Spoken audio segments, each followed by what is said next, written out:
Hey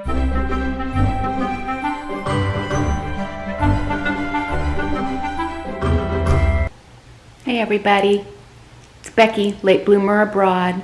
Gonna take this holiday to update you all on my trip plans because they have changed again since the last time I updated you because of all the COVID restrictions, what's going on around the world.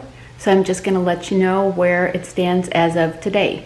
One place that I wanted to go when I was originally planning this trip was Myanmar, also called Burma.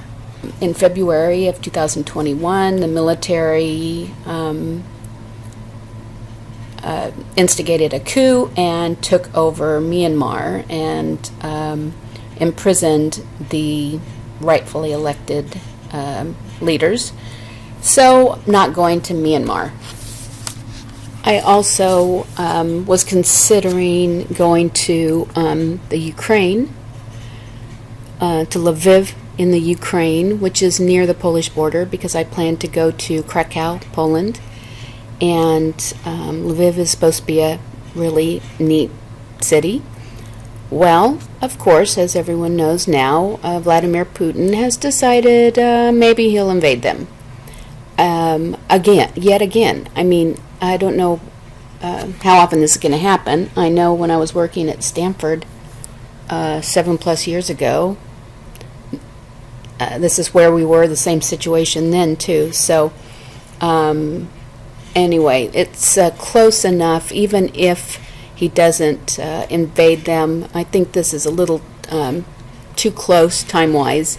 I don't believe I'll be going to the Ukraine anymore. There's also a dispute happening at the Polish-Belarus border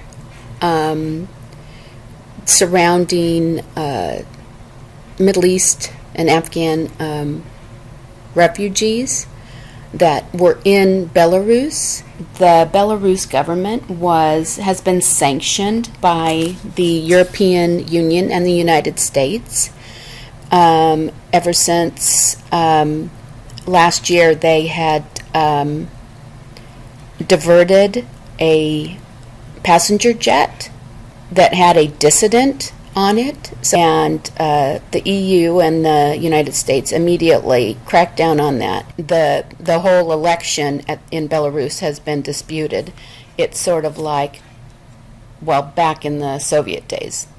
Anyway, so there's this problem. So now Belarus is trying to penalize the European Union by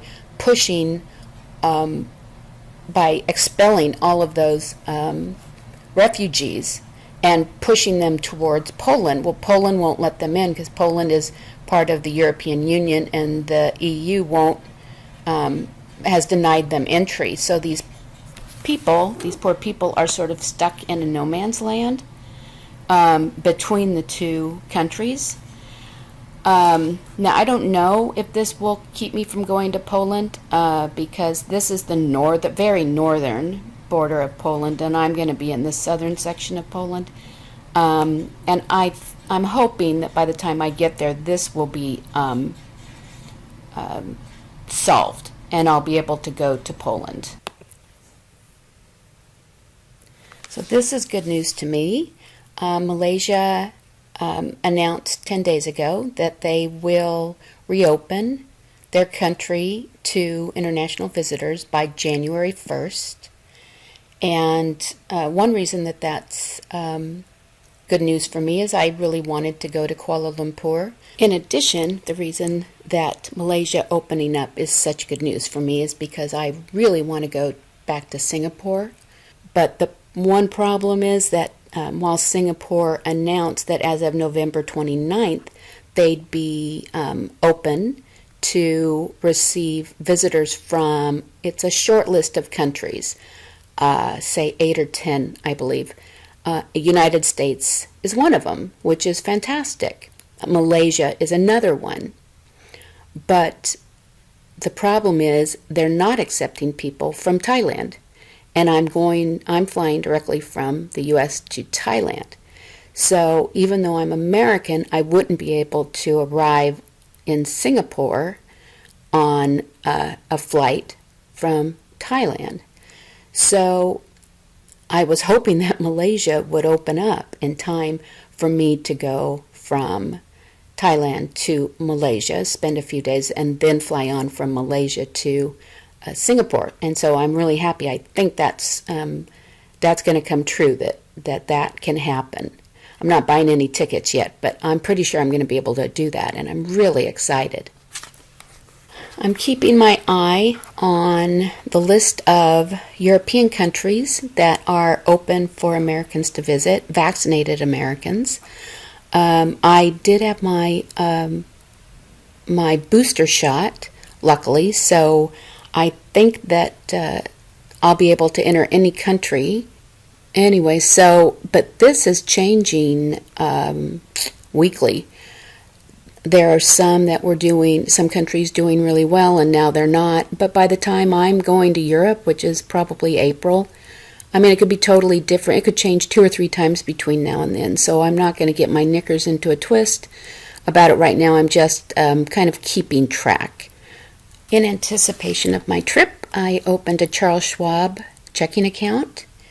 And this is very famous among travelers because they give you a debit card to use when you're traveling, and they don't charge you any foreign transaction fees. Plus, the Charles Schwab account ATM, the real benefit of it is that they will reimburse all your ATM fees. And anyone who's traveled knows when you pull money out overseas from an ATM, it really gets expensive. So you try to pull out too much at a time, and then you risk like getting pickpocketed or losing it, or you don't want to take more than like a week's money out at one time. But people kind of tend to do that because they don't want to. They want to minimize the amount of ATM fees, because you get the ATM fee not only from the bank whose ATM you're using, but from your bank that you're pulling the money out. So you usually get double charged. Lastly, I like to, when I arrive in a country, I like to have a little bit of money in my pocket. I don't want to be competing with everyone else on the airplane for the single ATM that's in the arrival international terminal. The line can be just huge, and usually if you go out to get a taxi to your hotel or something, it's not they're not going to usually take a credit card, so you have to have cash. So I got the equivalent of $200 worth of Thai baht, so that when I land in Thailand, I've got enough money to get me through, for quite a while. $200 goes a long way in Chiang Mai. So I also have some leftover euros from my last trip there. So I should have enough to get me to, my first destination's hotel. And I only use ATMs. Bank ATMs, and I only use them when the bank is open, because the last thing you want is for an ATM machine to eat your card, and let's say it's Friday night and they're not going to be open till Monday. What are you going to do without your money? If anything, I'm less sure of where I'm going to be going than I was when I started making these videos about my trip planning. I don't need everything to be known ahead of time. Besides knowing where I'm going to stay the first night when I arrive on an airplane, I do like that. The comfort to know I'm going to arrive and I know where I'm going to be that first night. But after that, I'm just going to try and play it by ear. Besides my big international flights, I'm not making any other airline reservations until I get over to Thailand. Thanks for following along, and I'll update you soon. Bye.